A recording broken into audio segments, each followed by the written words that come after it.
book idea was Umair's idea. I have my head down with the restaurant so much that I didn't think I would be able to manage to write a book, even though I do maintain a personal blog of recipes for myself.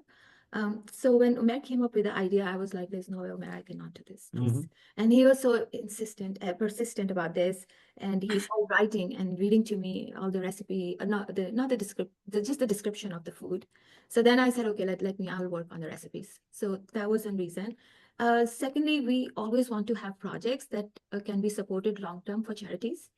So to me, that's like Sadqa Jariya for me, you know.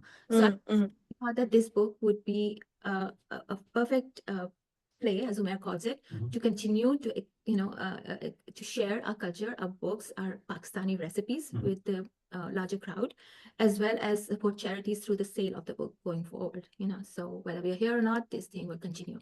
My idea was, look, I did creative writing at MIT, which was a very lonely journey for 8 semesters, and I am a writer. So I just wanted the opportunity for a really good creative project, and I finally convinced Zerreen.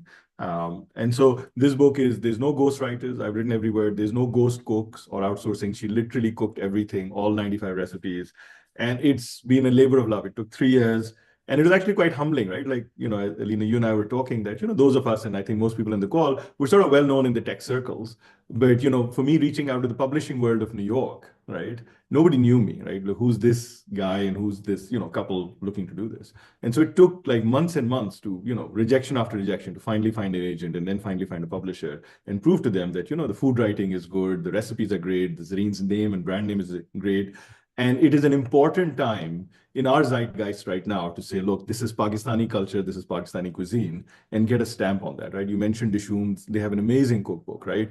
And you look at the cookbooks broadly around, from Indian restaurants and all, they've done well, they're well recognized. And we wanted something like that for sort of Pakistani culture and cuisine.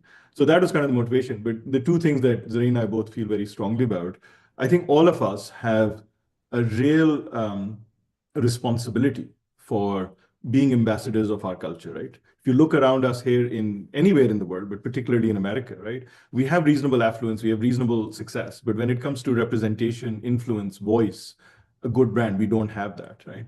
And so that outreach and cultural ambassadorship is very important. We have to do that one small thing at a time, right?